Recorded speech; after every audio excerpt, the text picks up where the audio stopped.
Surat crime બ્રાન્ચની ટીમે સુરતમાં મુંબઈથી ડ્રગ્સ ઘુસાડવાનો પ્રયાસ કરનાર ડ્રગ્સ પેડલરને ઝડપી પાડી તેની પાસેથી ડ્રગ્સ મંગાવનાર એવા આંતરરાજ્ય ડ્રગ્સનું નેટવર્ક ચલાવનાર ડ્રગ્સ પેડલરને પણ ઝડપી પાડ્યો હતો।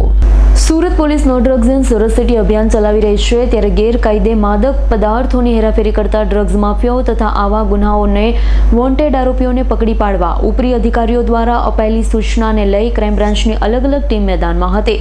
ત્યારે ક્રાઇમ બ્રાન્ચની ટીમે મળેલી બાતમીના આધારે મીંઢોળા બ્રિજ તરફથી કપલેટા ચેકપોસ્ટની વચ્ચે જાહેર રોડ પરથી એમડી ડ્રગ્સનો જથ્થો સુરતમાં ઘુસાડવાનો પ્રયાસ કરનાર મૂળ યુપીના અને હાલ ઊંટ પાટિયા ખાતે ગોલ્ડન આવાસમાં રહેતો તોકીર ઉર્ફે બિલ્લા ખાનને ઝડપી પાડી તેની પાસેથી 1.61 લાખનો એમડી ડ્રગ્સ સહિત 1.71 લાખનો મુદ્દામાલ કબજે કર્યો છે। જ્યારે તેની પાસે એમડી ડ્રગ્સ મંગાવનાર મૂળ યુપીનો ને હાલ અફીલનગર ખાતે રહેતા યાસીન શેખ લાજપોર ગામ 3 રસ્તા પાસેથી ઝડપી પાડ્યો હતો।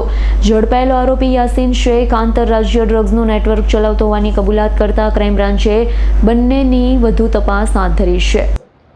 નો ડ્રગ્સ ઇન સુરત સિટી અંતર્ગત સુરત શહેરની પોલીસ અલગ અલગ પોલીસ સ્ટેશન તેમજ ક્રાઇમ બ્રાન્ચ એસઓજી વગેરે ડ્રગ માફિયા વિરુદ્ધ એક મુહિમના અંતર્ગત સતત કાર્યવાહી કરતા રહે છે।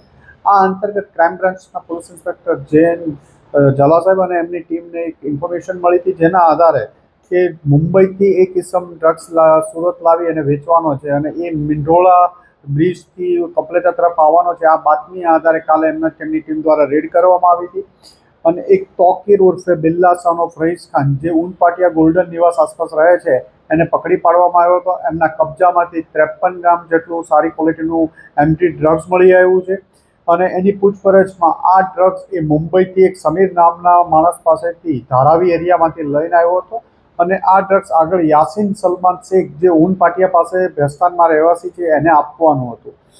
એની પાસેથી 53 ગ્રામ 1,61,70,000 જેટલાનો મુદ્દામાલ કબજે કરવામાં આવ્યો હતો, એની ધરપકડ કરવામાં આવી હતી અને આગળની હવે કાર્યવાહી ચાલે છે। પેરેલલ બીજી ટીમ દ્વારા યાસીન સલમાન શેખને પણ પકડી પાડવામાં આવ્યો છે, જે લાજપોર એરિયામાંથી પોલીસને મળી આવ્યો હતો।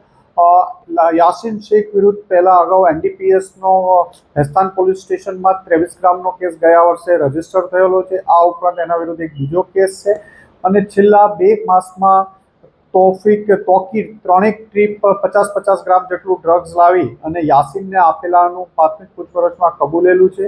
આ ઉપરાંત આ યાસીન આ ડ્રગ્સ કોને આપતો હતો, ક્યાંથી અગાઉ પણ ક્યાંથી લાવેલો હતો, આના સિવાય બીજી કોઈ ફેરી કરેલી છે કે નહીં, એ તમામ બાબતોની ઉપર ક્રાઇમ બ્રાન્ચ તપાસ કરી રહી છે અને કોર્ટમાં રજૂ કરી આગળના રિમાન્ડ લેવાની કાર્યવાહી ચાલુ છે।